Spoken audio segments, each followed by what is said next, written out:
name is Karina Massicott, and I am the Director of Operations and Communications for the GNCC. Welcome to our second Grow to Greatness virtual seminar.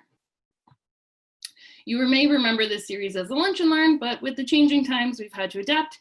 So thank you so much for joining us today. We are so fortunate to be able to have the support of YMCA of Niagara to be able to bring you this seminar. We want to thank them for their ongoing support. They have many free services for those who are seeking employment, as well as those for services for employers. So we highly recommend that you check them out at ymcaofniagara.org. We'll send you a direct link in the follow-up email as well. It might seem weird, but many of you are actually hiring right now. So if you do need any help with any of the government resources or wage subsidies, please do not hesitate to reach out to us. We can help you with that. You will have the opportunity to ask questions during this webinar. So at the bottom of your Zoom screen, we'll see the chat function. So please use that to send us your questions. Today we had Nick Pollice joining us for this presentation. Nick is the president of Pollice Management Consulting Group. He has been working full-time as an international consultant and conflict resolution practitioner since 1989, when he co-founded Pollice Management Consulting Group, a full-service consulting, facilitation, and conflict management organization.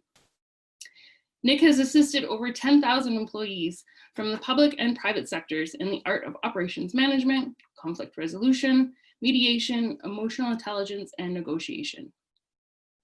He is also an author and co-author of several professional articles, and his expertise is in operations management, human behavior, and conflict resolution. And I could go on and on and on.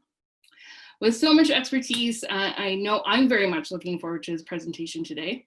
So with that, I would like to pass it over to Nick. I do. Thank you very much. I'm just going to share my screen with you now. And thank you very much, everyone, for having me today. My name is Nick Pollice, and I'm going to talk to you a little bit about leadership post-COVID environment, underscored by two very basic values: the value of leadership and the value of communication, strategies for success. Just a little bit about me, born and raised in Hamilton, attended Ryerson University, got my engineering degree there, and attended Brock University, co-founded the Pollice Management Consulting Group. And what we do here is that we provide customized training, facilitation, coaching, and conflict resolution skills to our clients so that they can get on with their business. That's all I'll tell you about my organization. You could see us on the website at www.pollicemanagement.com. I'm going to invest the next 40 to 45 minutes talking to you a little bit about how to talk to your employees post-COVID, the difference between change and transition. And it can be big. Being aware of this three-stage transition model and address any questions, comments, or concerns or burning issues that you might have as your employees begin to come back into the workplace, and also on how to deal with some of those furloughed employees who may not be back into the workplace till approximately Christmas time. Since we're going to talk a little bit about practical strategies in terms of leadership and in terms of communication, I thought it would be wise to define both of them and talk about some of the elements. I like to go back to a saying that Warren Buffett once said. He said, when looking for a leader, look for intelligence, look for energy, and look for integrity. But if they don't have integrity, don't bother with the first two. And when you talk about integrity, you talk about leadership, you talk about communication. One of the best leaders I ever saw was Dr. Martin Luther King. And he talked a little bit about leadership being a process of providing guidance and direction through sound communication practices. If you look at it over the last 9 decades, anytime we have been faced with a major crisis, whether it be World War I, World War II, the Great Depression, the riots of the 60s, the upheavals that we're now seeing, the global financial crisis back in, I believe, 2008, the pandemic now, the senseless murder of George Floyd, whatever the case may be, whenever there has been any type of major crisis, people have always looked for leaders for a crisis management plan that will enable them to make a contribution so that they could survive, because they want the certainty. And certainty is one of the 6 basic human needs. When we talk about leadership, we're talking about certainty. We're talking about a process of providing guidance through sound communication and guidance and direction. When we look at leadership principles, we center around 6 core values. Honesty. It is right for you to be honest with your people. Don't make stuff up. Tell them what you know. Be fact-based in your communication. And I always tell this to leaders now, you're the new CEO, the Chief Empathy Officer. Some people will tell me, I don't have time to babysit people. Well, we better learn to people sit, because the people aren't 3 years old now, they're 43 years old. They need a certain amount of empathy, and it goes back to the fundamental premise. In order to treat people equally, you have to treat them differently because they are. All of us are suffering from some type of stress and or anxiety in the workplace right now. And as a leader, we have to be not sympathetic, but empathetic to people's needs and show some flexibility in our planning. Be flexible.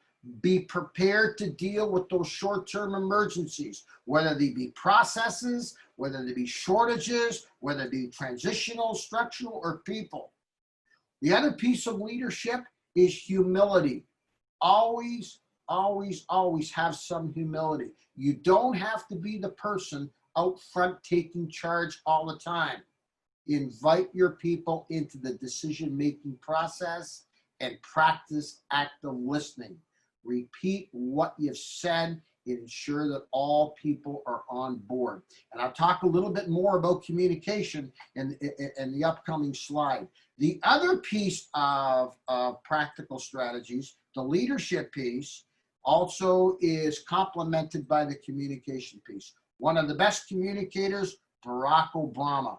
And Barack Obama always said that communication is a process of imparting and or exchanging thoughts and information and opinions.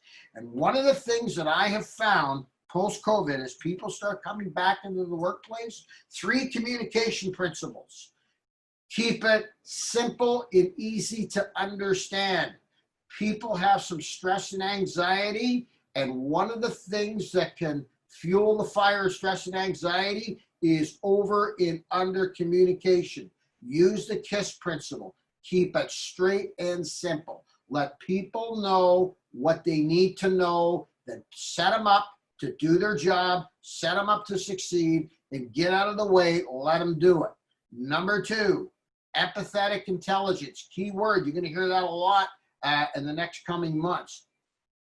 It's good to follow up with people, and it's also very, very important to have some empathy towards people and understand some of the challenges. And that goes with flexibility and target your message. Not all people need to know everything.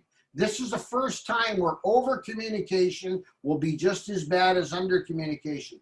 Tell people what they need to know and get on with the job, especially as they come back into the workplace.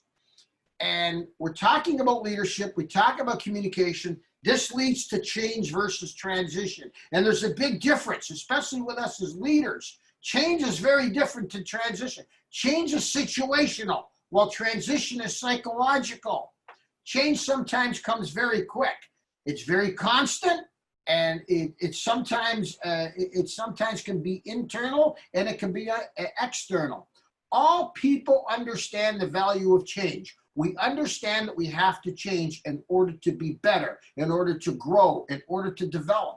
But most of the people report to you see change in terms of structure. They see change in terms of procedures and protocol. They see change in terms of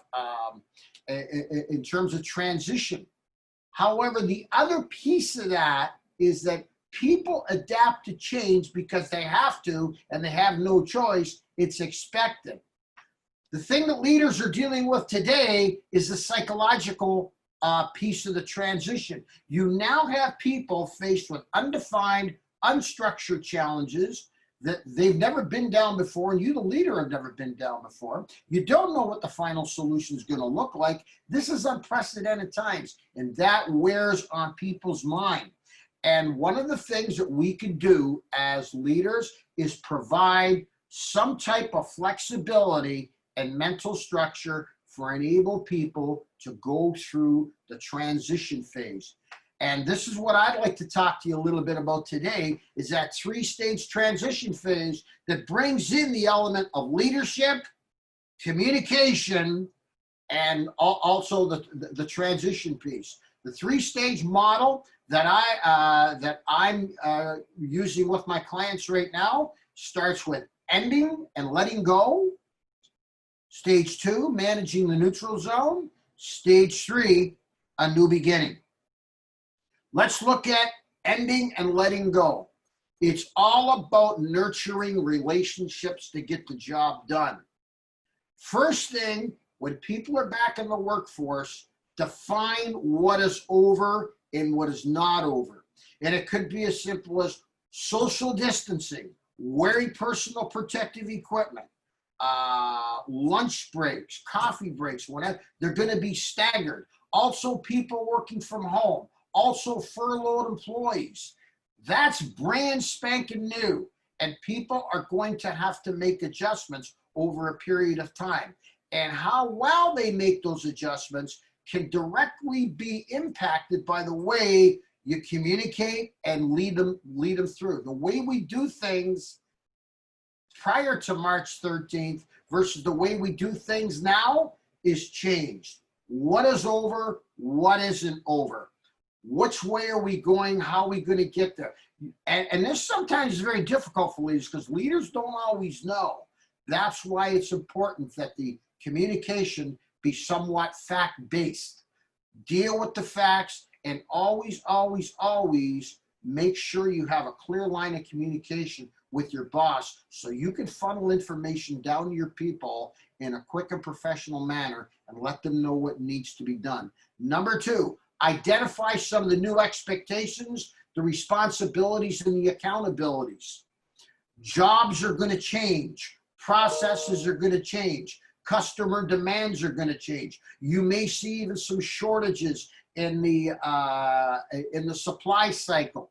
There is a certain amount of flexibility that's going to need to happen where we're doing one thing in the morning, we have to change and do something else in the afternoon. Whether we provide a service or whether we provide some type of finished product. New expectations and responsibilities are going to impact people's accountability. Let them know what that is and capitalize on their ability, skill, and knowledge so that they're able to survive. We're not looking for perfection. We're looking for completion. Educate your employees and team members about the future. What will the future look like? And how does their ability, skill, and knowledge fit into that future? What's it going to be? See, it really comes down to leaders need to have a plan. If you don't have a plan, any road's going to get you there. You need to have a plan so you can focus people's energy. You can focus their ability, skill, and knowledge. The other thing I talk about is preparing your team for future tasks. The future will come unannounced, and the future will come very, very quickly. So it's somewhat important for us to always keep our people informed and let them know about what the future is going to look like. In the future, we're not talking 6-month planning cycles here. We're talking weeks, maybe a month. That's our long-term plan right now. We can't do any strategic planning in terms of what things are going to look like 5 years from now. We don't know that. Prior to March 13th, yeah, we did know that, but we don't know that now. Our strategic planning is no more than a month out. Usually for most leaders, especially the ones that are on the front line, it's a week to 2 weeks. Practice and speak to social distancing, personal protective equipment, good hygiene, whatever the case may be. Ensure that you follow the provincial and federal health guidelines and let people know why it's important. Now, I dealt with a problem yesterday, and I know that there's some challenges with this in terms of personal protective equipment, people not able to wear masks because of breathing problems, COPD, whatever the case may be. Leaders are going to have to make adjustments based on that. And I think it's extremely important to follow your lead from your human resources people in order to determine what that's going to be. There's an ending and there's a letting go. And again, the way we practice day in, day out is going to impact our ability to practice safe, safe procedures and have a safe work environment. Also, stay connected to furloughed team members. There are team members who won't be getting back right away, but they play an important role. It's important for you as a leader not to forget about them and leave them way out here in the distance. Bring them into the loop. Ensure that you connect with them on a regular basis, whether it be by way of a Zoom call, whether it be by way of a telephone call, whatever the case may be. It's important that you keep them connected and in the information loop. Some of those employees are extremely hard to replace. They're only furloughed because right now you can't use that skill or knowledge and fit them in, but you want them back. One of the ways you can increase your odds of getting them back is ensure that they feel part of the team. And one of the things that starts to happen is that you're going to see that there's going to be some type of hybrid model that will come out where some people will work from home, some people will work on site. It's important that you treat those furloughed employees like they're virtual employees right now, staying connected to them. And it really comes down to the ending and letting go is people fear what they don't understand. And you're going to see that communication and leadership really provides the foundation to the transition in the first stage of ending and letting go. And there are times when people are going to come to you with a tremendous amount of questions or comments or concerns. Make them a priority. Right now, they need to be a priority. And people could be in the 3 phases at any given time. I'll talk a little bit more about that in the next 20 minutes. The second part we talk a little bit about is managing that neutral zone, giving people the information in order to be successful. People are going to be in that transition phase. And we said the transition is psychological. This is critical to people. Provide people with consistent and timely feedback, even if it's 3 times a day, 4 times a day, 5 times a day.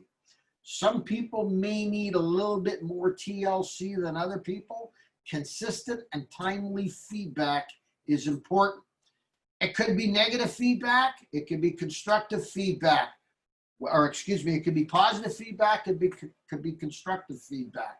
Ensure that they understand where they stand at all times. Keep team members in the information loop. Again, it's that part of leadership that really underscores the value of communication, keeping people informed on a regular basis. And if there's a job change, if there's a time change in terms of instead of people starting at 8 o'clock, they're going to start at 9 o'clock. Don't tell them Wednesday at 3 o'clock in the afternoon that they're starting at 10 o'clock Thursday morning.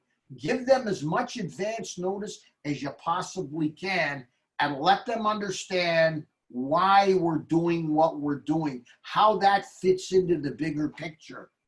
People need to be part of the solution, because if they don't feel that they're part of a solution, they're going to feel that they're part of a problem which is yet to be defined. Also focus on short-term goals, weekly goals, bi-weekly goals, monthly goals. Those are the things that we focus on. Don't worry about the 6-month goals, the 8-month goals, the 1-year goals. They will come eventually. Right now, what we're doing is we are on the firing line. We're in the front line. We're in the trenches. Short-term goals create the foundation to long-term success. What we do now is critical, is absolutely critical to the positive impact of those long-term goals, whatever they may be. Celebrate wins, no matter how small they might be. Right now, people are looking for an opportunity to belong because of the stress, because of the anxiety. Any type of small victory should be recognized, and recognized in a way that's comfortable for the employee. Some employees don't really value or like being being celebrated in front of their peers. It kind of makes them feel awkward. Well, that's okay. You need to know that. You need to move forward. Just tell them one-on-one. No matter how small the wins are, ensure that people need to know, or people know that you care. Because people need to know that you care before they care about what you know. The other piece is maintaining anchors and work practices as much as possible. If you get into work at 9 o'clock and you go for your coffee, do the same thing. If you did it prior to COVID, do it now. Try to keep as many anchors in place, because anchors provide mental stability to leaders as well as your people. So try to ensure that you maintain as many anchors or work practices, because they do provide some type of mental stability. And don't expect perfection from your people. Completion of tasks will do nicely. Yes, I know that they're not going to be done perfectly, and I understand that the standards may change. I get all that. But give your people the opportunity to complete the tasks and complete them on time. And again, we get back to that empathy piece. Also look for opportunities amid the confusion. Too many leaders get so focused on doing specific things in a specific way that they see the big picture up here. They don't look for any type of opportunity amongst the confusion. And there will be a tremendous amount of opportunities amongst the confusion. And not from an organizational point of view, just from a business unit point of view. Look at the way we do things now and how we can improve it. The underscoring motto that I put here: people sometimes are feeling lost and in need of direction. In managing the neutral zone, this is where the leadership skills and the direction that you provide for people come to light.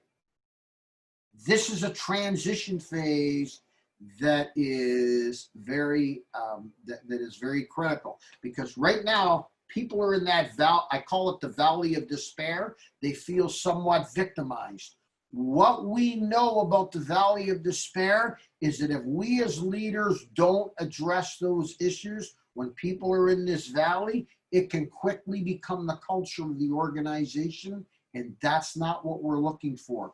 We want to move people from that resistance or chaotic place to the place of exploration.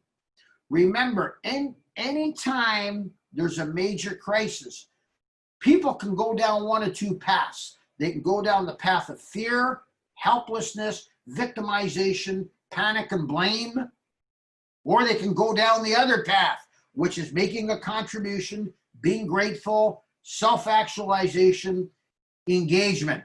We want them in that second path. Not everybody shows up in that second path. It's our job, through managing the neutral zone, that we move them over into that second path. And it is somewhat critical. And some people take longer than others to get there. It's just a function of the way they think. Last but not least is that new beginning, adapting to the nuances of the transition. Number one, leverage the moment. This is an opportunity for you, leadership post-COVID, to leverage the moment. It's it gives you an opportunity to really see the ability, skills, and knowledge of your people, how they're going to react in a crisis situation, and to set them up to win. And there's a tremendous amount of opportunity here to take their skills and adapt those skills to what we're dealing with right now. And some of your people, there's going to be some job changes along the way. Sometimes with people, they may not fit that job the way it was post-COVID, the way it was back on March the 10th. The job has changed. The function has changed. Again, taking their ability, skill, and knowledge and helping them grow and develop into another job. And some people are going to retire. I talked to a general manager in Niagara Falls yesterday, and he said that 12 of his people have decided to take an early retirement because they're not going to wait it out. And that's a great opportunity for the people who are still there. That's a great opportunity for furloughed employees. That's an opportunity for people to grow and develop, leverage the moment. Reinforce the now normal, not the new normal, because none of us really know what the new normal is going to look like. I certainly don't know. The now normal. This is the normal now. It could be a different normal. A month from now, 2 months from now. Reinforce what we know. The now normal happens with strong leadership and consistent communication. Structured facts. Also, reimagining, reimaging the new culture. What is that culture going to be? Like, there's always certain degree of cultures. There's a culture in the business unit as well as an organizational culture. We deal with the culture that's in our business unit right now. Again, we're focusing on those short-term goals. So focusing on a new culture, what's it going to look like? And enable your people to create that culture. Because if you can do that, it makes your ability to lead through some turbulent times much easier, because people will support the things that they help create. The other piece here is highlight success stories, because people love storytelling. So talk a little bit about the successes, talk about how you got there. Even if you look at the successes of 2 years ago and the things that happened and how you can make that work today. People love storytelling. They love storyboarding. They love that type of stuff. So highlight those stories. Ensure that people have an opportunity to enjoy the moment. Establish direction, alignment, and commitment to long-term goals. Now, I know I talked about long-term goals. Our long-term goals, 6 months out. That's all we're looking at, 6 months. So anything we do right now ought to reflect where you might like to be 3 months from now, 5 months from now, 6 months from now. And this is where we as leaders stay in touch with our boss, Leader Squared, in order to ensure we know what those long-term goals are. Now, let's say you have your own small business and you are the president. Then stay in touch with your client base. What are the clients expecting? What are your suppliers doing? What are the sales going to be like? What do you see happening in the environment?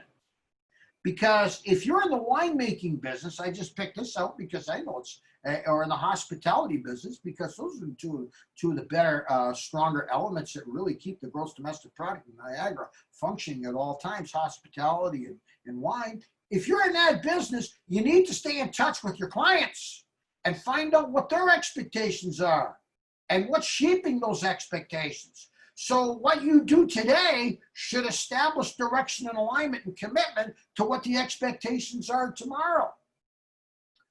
If you look at Best Buy did something that's very unusual. Best Buy, they sell a lot of electronic equipment. Well, what are they doing now? They're in retirement homes and old age homes. They are now leasing to the homes electronic equipment in order to make people more comfortable in their surroundings, they're maintaining that equipment. They're introducing new technology into these homes, and they're charging a monthly fee of X amount of dollars. There's a whole new business opportunity in retirement homes and old age homes, assisted living homes, and Best Buy are the first ones in there doing those types of things. Also, prepare to make adjustments. You're going to find that what you did today isn't necessarily going to be good tomorrow. So we talked a little bit about that flexibility piece, understanding people where they fit, capitalizing on their ability, skill, and knowledge. Prepare to make adjustments. And there are times when you're going to be frustrated. I understand that. Remember, people look to you for direction. As far as your team members and people are concerned, you are the company. So how you act and how you react in certain situations is going to shape their thought process and what they think of the organization. Prepare to make adjustments in a swift and professional manner, and always, always, always keep your cool and your wits about you, and ensure that you have some empathy towards other employees. And also know what organizational plans are. Organizational plans have changed. So what are they now? What do they look like? And what are they going to look like 3 or 4 months from now? And ensure that we keep our people moving in that direction. And we look at flexibility. What do we do in those short-term emergencies? We look at adaptability. What we do now, we probably won't do 3 months from now or 4 months from now. We'll probably change, we'll evolve as the end user of our product or service expects us to evolve over a period of time. I underscore this in the new beginning and say what people need love and understanding the most is probably when they deserve it the least. There's going to be an element of frustration in terms of leadership skills. There's going to be some, you're going to struggle a little bit, but the longest journey begins with the shortest step. So what does leadership post-COVID boil down to? It boils down to about 4 or 5 things, I think. In other words, the ability to lead and manage the transition. Somebody out there taking charge all the time. Somebody out there that's communicating, that facilitates the communication, that deals with conflict, whether conflict be internal or external, dealing with it in a swift, professional manner and getting on with the business. That's our job. Providing leadership and ongoing coaching of employees. Again, I told you some employees are going to need some tender loving care more than other people. You need to be that person that provides that without being frustrated. You need to understand their position. That's the essence of a good leader.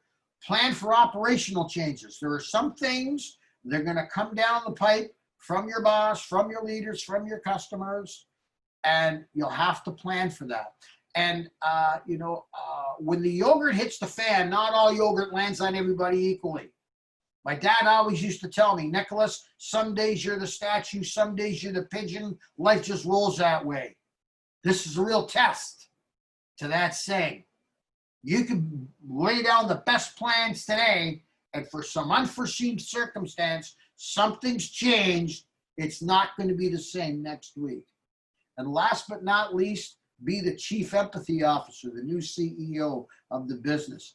Empathy is going to go a long way with your people, with your boss, with your customers, even with your suppliers. So we're talking about letting go, the new beginning. We're talking about managing the neutral zone.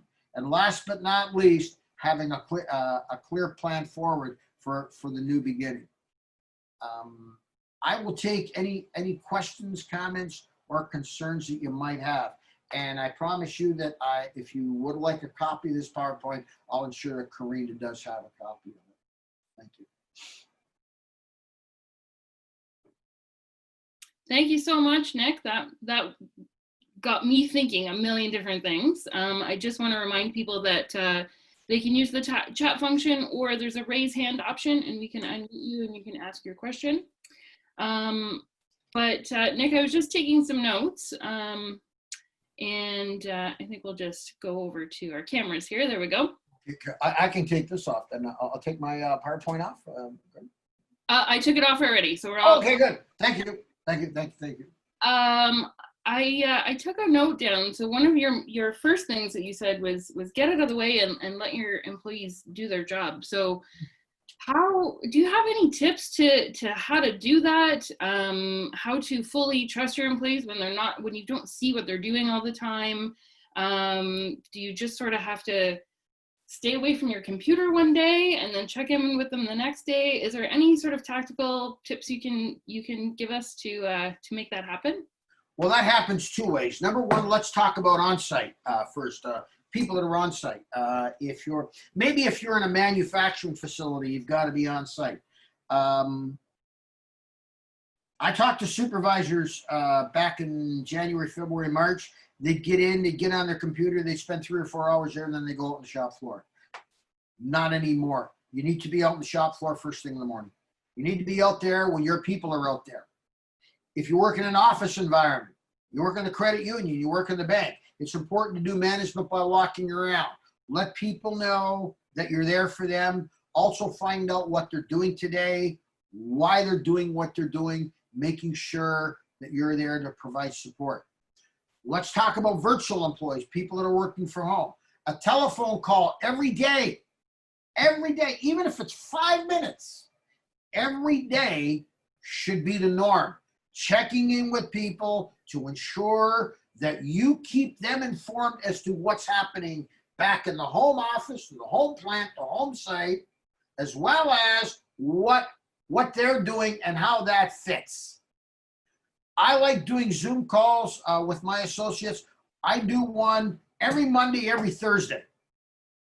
It's not long. It's only about 20 minutes. What are we doing? Where are we going? Where are you traveling? What are some of the mediation things you're dealing with? What's the conflict? How can I help? Very, very quick, so people know. And it happens all the time at the same time. It happens at 10:30 every morning, and it's done by 11 o'clock. It's done. Mm-hmm. Because I'm sensitive to time zone changes.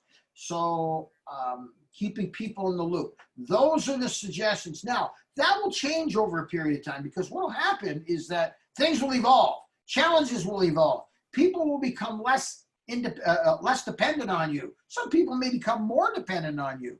I was talking to a lady who works with Gordon Food Service, and because they've restructured their sales representatives. She had the borders from Burlington to Hamilton. Now she's got from Burlington to Fort Erie. That's huge. Yeah. That's huge. That's a very, very big thing. So how are you dealing with that? What are you doing? She says, well, my boss hasn't told me. My boss told me, do the best I can do. Whoa, that may not be the best thing to do. So I had an opportunity to chat with the boss, and together we've come up with a plan of communication and providing some support. Those are the things. I hope that helps you a bit. No, it does. So, sort of to follow-up question to that, it seems like there's a fine line between checking in with your employees versus maybe tracking them too much. I have heard of some computer programs where the employers make them download it on their computer, so they kind of have to clock in and they're tracking exactly their time every day that they're working. Do you have any comments on that at all? I do. Employees are going to feel like they're under a microscope. Employees are going to feel that you don't trust them when you're tracking their computer. What I've been telling managers and leaders to do, depending on the job that people have to do. So if you're at a call center, you're working for a credit card company, you're expected to make 285 calls a day. Well, that hasn't changed.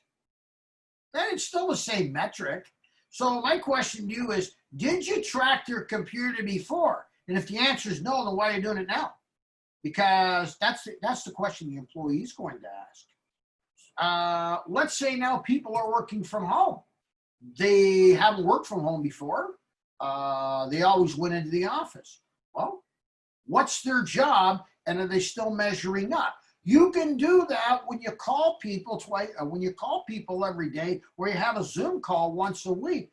I would know if you're meeting your targets just by, I know what your targets are. So where are you in relationship to those targets? Sometimes for some people, you don't need to work at 2 o'clock in the afternoon. You can work at 2 o'clock in the morning and still get your target.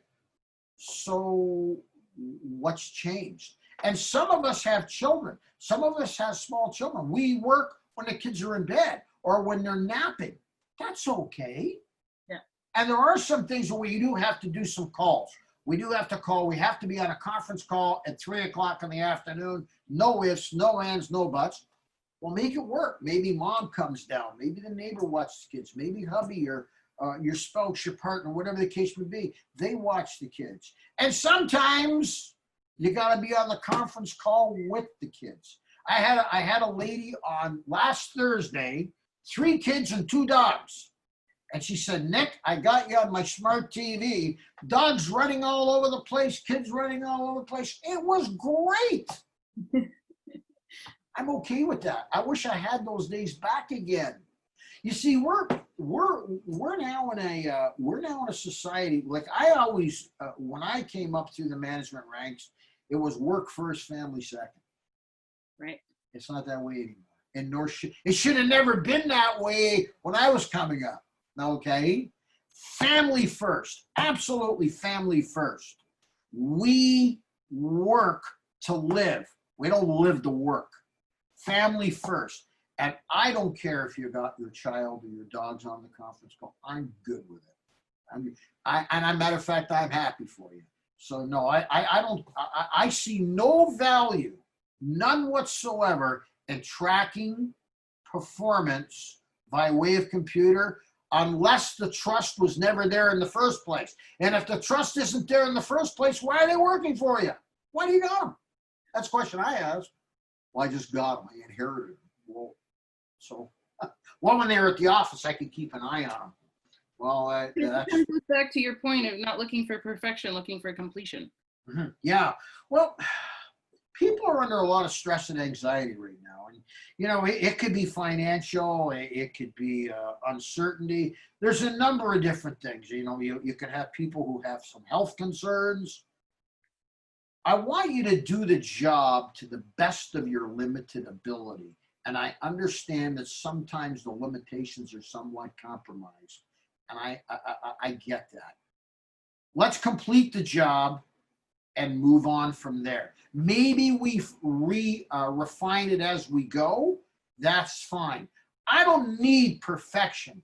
I don't need 100% perfection right now. What I need from my people is I need them to complete the job within their ability, skills, and knowledge.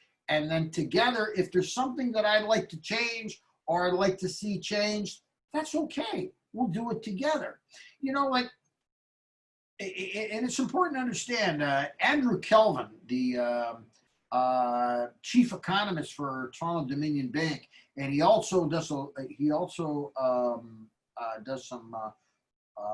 some work with Meridian Credit Union. He's talking about the economy dipping by 9% in 2020, but he's saying in 2021 it's going up 2%. In 2022 it's going up 5%. In 2023 we're going to be past the 2009 levels. Well, we ought to be making plans around that. And I have a great deal of respect for this guy because the Bank of Canada listens to him. So if they're listening to him, he probably knows what he's talking about. So do we need perfection now? No, I need completion now. Do I need perfection in 2022? Yeah, but that's 2022. That's 2 years from now.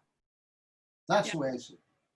So that sort of talks about existing employees. We've got a question coming in Sure. From Paula Riley. She asked, do you have any tips for onboarding new team members and helping them feel connected to the culture, even though they're working from home? Onboarding team members, yeah, I do have some tips. First thing I would do with people that are onboarded, I'm assuming when they're on board, they already know or have a good idea of what their job is and how that job contributes to the overall success of the business unit. So the number two thing I'd like to do is let them know what the key success factors are in accomplishing that job. Number two, how you are going to provide coaching on a regular basis. And what I always do is I apologize ahead of time. What I say to people is that I'm going to follow up with you every day. And if I become a pain in the backside, let me know. I'm not doing it to check up on you. I'm doing it to ensure that I give you every opportunity to be successful and to be confident in the work you do. Number three thing I would do is ensure that they meet every single employee, even if it's by way of Zoom call, and they meet them all at the same time so people can chat. You don't have to chat about the job, just chat about general interests. What are the things that make this person tick and why, and so on and so forth.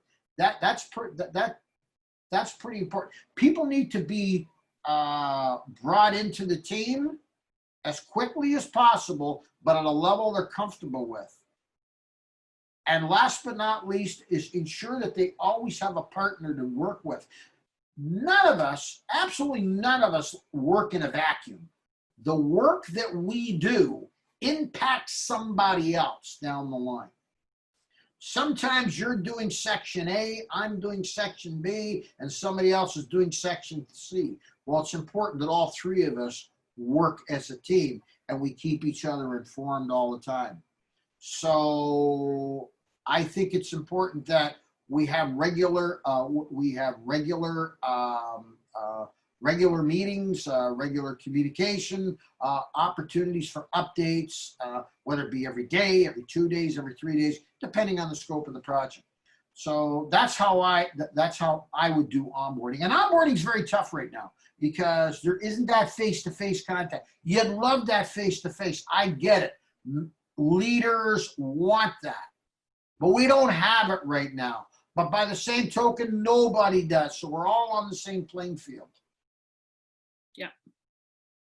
Great. Thank you for that. And thank you for your question, Paula. If anyone else has any questions, feel free to put in the chat or raise your hand. We'll unmute you. Just looking at my notes again, Nick, you mentioned consulting your team about the culture you want to create. Now, as a leader, maybe as someone who owns a business where you really have a lot more control over that, would you suggest coming up with what you want your culture to be and then getting feedback, or getting feedback first and then having that build your culture? Does it matter? Is there a difference? I would say it's a combination of both. There's step one. There's you talked about A and then B. I would probably do something in the middle. Okay. As a leader, what I would do is I would sense the wind and say, this is the way I see. This is what I see our customers wanting. This is where I see our clientele going. This is what I see us doing in the future. What do you see as team members? Am I on the right track? Am I looking at this incorrectly? What do you all think? Yeah. And if we agree that there's some type of hybrid in between, then we discuss how we're going to do that. But right now, where are we going? You see, as a leader, I don't have all the answers. I think I might, but I know I don't. And I think getting people involved in the process, this is where to surround yourself with good, strong people.